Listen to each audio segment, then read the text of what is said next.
Total 14 camera sir total ಈಗ ಲಗಿ ಇದೆ sir madam NTR yearly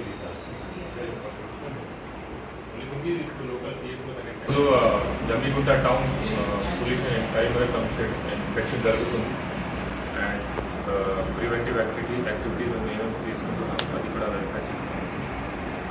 ఇది కాకుండా ఇక్కడ Jammikunta police station 14 solar powered PTC camera install కూడా చేయడం జరిగింది. So with the initiative of SHO Jammikunta and EC Huzurabad and sponsors from Jammikunta ఈ స్టార్ట్ చేయడం జరిగింది. దీనికి మెయిన్ ఫీచర్స్ ఏంటి అంటే ఇది